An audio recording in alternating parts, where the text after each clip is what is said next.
नमस्कार साथियों।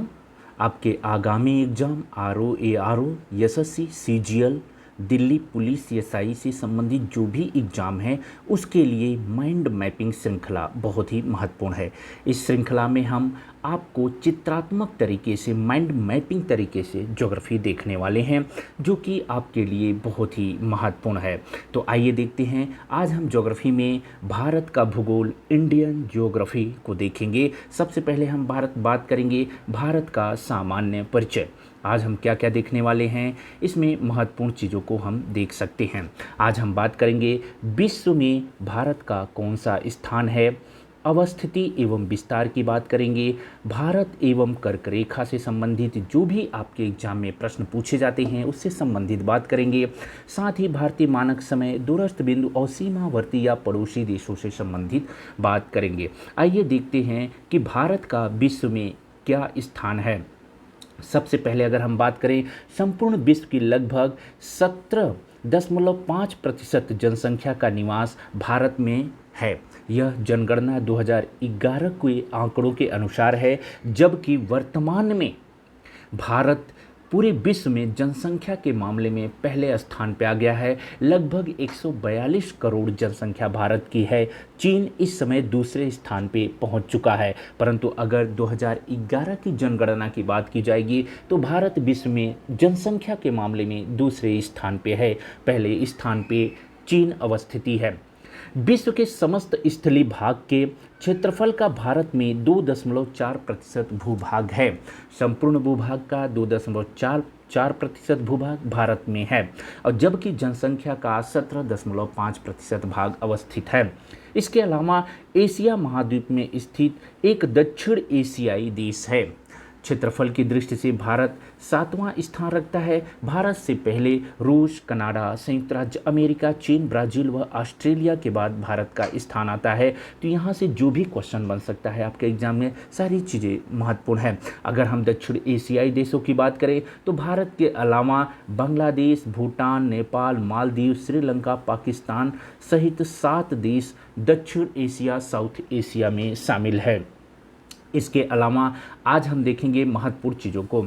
अगर हम भारत की अवस्थिति एवं विस्तार की बात करें तो इसमें बात आती है भारत की अवस्थिति की। उत्तर में हिमालय है, उत्तर पूर्व में पूर्वांचल की पहाड़ियाँ जो अरुणाचल प्रदेश, नागालैंड, मिजोरम, त्रिपुरा से मणिपुर से होते हुए लगाती हैं। उत्तर पश्चिम में हिंद कुश, पाकिस्तान, सुलेमान श्रेणियाँ पाकिस्तान में है, तथा दक्षिण में हिंद महासागर अवस्थित है।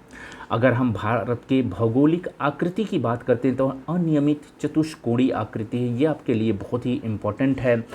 मुख्य भूमि के विस्तार की बात करें तो उत्तर से दक्षिण भारत की लंबाई 3234 किलोमीटर है, जबकि पूर्व से पश्चिम यानी अरुणाचल से गुजरात की अगर हम बात करें तो 2933 किलोमीटर है। अगर इसमें हम अक्षांशीय विस्तार की बात करें तो दोनों में लगभग 29 डिग्री अक्षांशीय विस्तार अवस्थित है। भारत के कुल क्षेत्रफल की बात करते हैं तो 32,87,263 वर्ग किलोमीटर आता है। इसके अलावा अगर हम भारत के विस्तार की बात करते हैं तो भारत अक्षांशीय एवं देशांतरी विस्तार की दृष्टि से क्रमशः उत्तरी गोलार्ध और पूर्वी गोलार्ध में स्थित है। भारत की मुख्य भूमि दक्षिण से उत्तर में 8 डिग्री 4 मिनट उत्तरी अक्षांश से 37 डिग्री 6 मिनट उत्तरी अक्षांश एवं पश्चिम से पूर्वी अगर हम देशांतर की बात करते हैं तो 68 डिग्री 7 मिनट पूर्वी देशांतर से 97 डिग्री 25 मिनट पूर्वी देशांतर के मध्य स्थित है। ये आपके एग्जाम के लिए बहुत ही महत्वपूर्ण होता है। अक्षांशीय विस्तार उत्तरी गोलार्ध में भारत है, और अगर देशांतरी विस्तार की बात करें तो पूर्वी गोलार्ध में अवस्थित है। अब भारत एवं कर्क रेखा से जितने भी प्रश्न बन सकते हैं उन पे एक नज़र डालते हैं।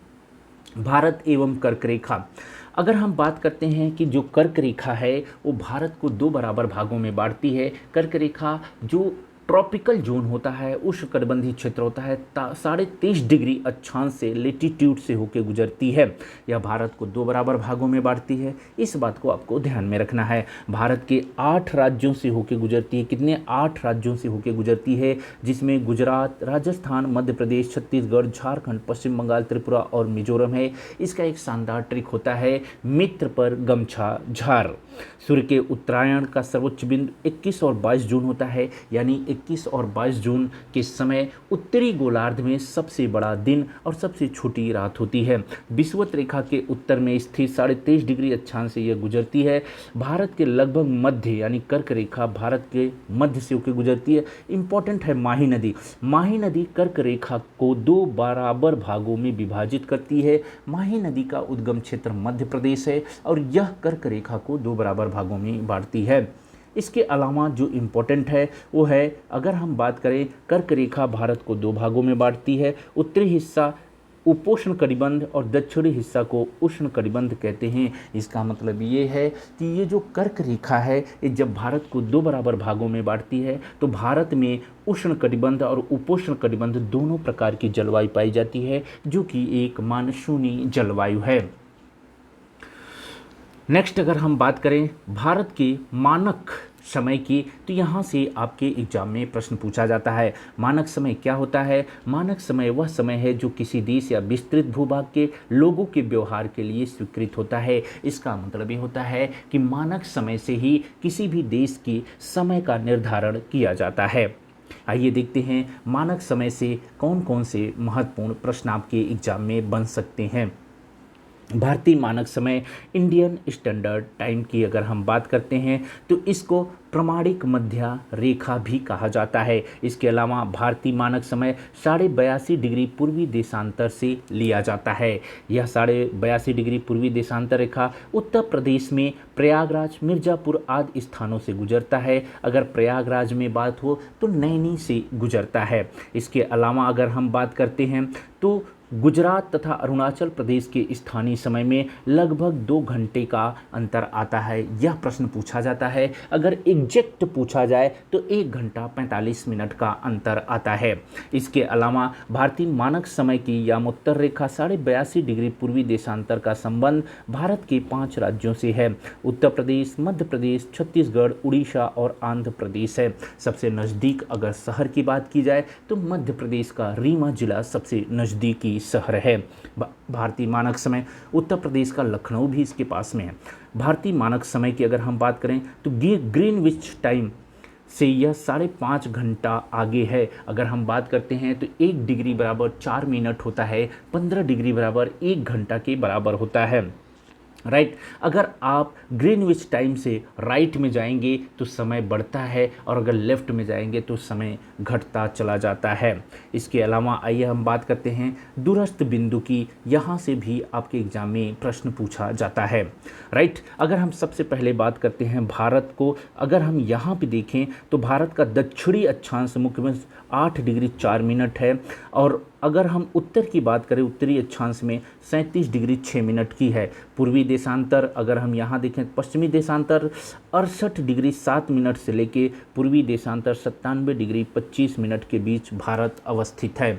इसके अलावा अगर हम ये बात करें कि भारत का उत्तरी बिंदु को क्या कहते हैं तो इंदिरा काल कहा जाता है, जो कि लद्दाख में स्थित है। अगर हम दक्षिणी बिंदु की बात करते हैं तो इंदिरा पॉइंट कहा जाता है 6 डिग्री 45 मिनट पे, जो अंडमान निकोबार में स्थित है। अगर मुख्य बिंदु की बात की जाए तो कन्याकुमारी हो जाएगा।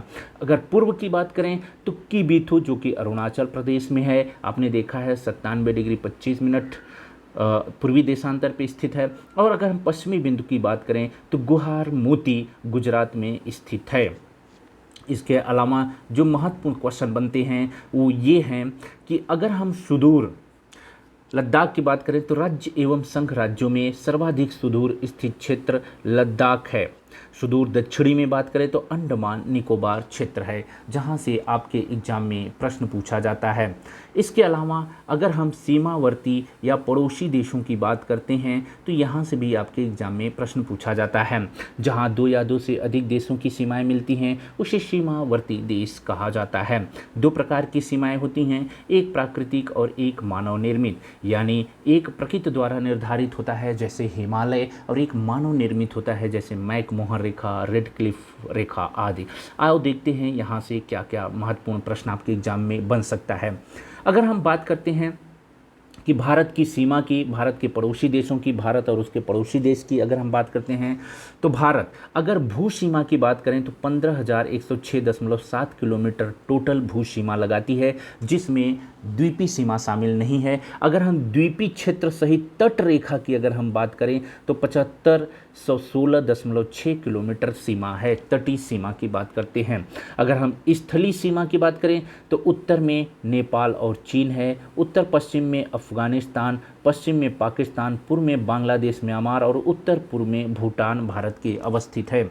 इसके अलावा अगर हम बात करते हैं तो भारत की सर्वाधिक लंबी स्थलीय सीमा किसके साथ लगाती है, तो बांग्लादेश के साथ लगाती है। राइट। निकटतम पड़ोसी देश, कुल 9 निकटतम पड़ोसी देश हैं, जिसमें पाकिस्तान, अफगानिस्तान, चीन, नेपाल, भूटान, म्यांमार, बांग्लादेश, मालदीव व श्रीलंका है। इसमें स्थलीय पड़ोसी देश एवं जलीय पड़ोसी देश दोनों शामिल हैं। पाकिस्तान की अगर हम बात करें तो इसके साथ भारत की मानव निर्मित एवं प्राकृतिक दोनों प्रकार की सीमाएं लगाती हैं। कुछ महत्वपूर्ण जो रेखाएं हैं जो सीमा को निर्धारित करती हैं, बाउंड्री को, जहां से आपके एग्जाम में प्रश्न पूछा जाता है, आइए देखते हैं। रेड क्लिफ रेखा ये भारत और पाकिस्तान के बीच है। रेड क्लिफ 1947 में भारत और पाकिस्तान के बीच खींची गई महत्वपूर्ण रेखा थी। मैकमोहन रेखा की बात करें तो ये भारत और चीन के बीच खींची गई है। यह 1914 में खींची गई एक महत्वपूर्ण रेखा है। डुरंड रेखा यह भारत अफगानिस्तान या पाकिस्तान अफगानिस्तान के बीच में अवस्थित महत्वपूर्ण रेखा है। इसके अलावा आइए हम बात करते हैं जहां से आपके एग्जाम में प्रश्न पूछे जाएंगे, देश का नाम और भारत से लगती भू सीमा।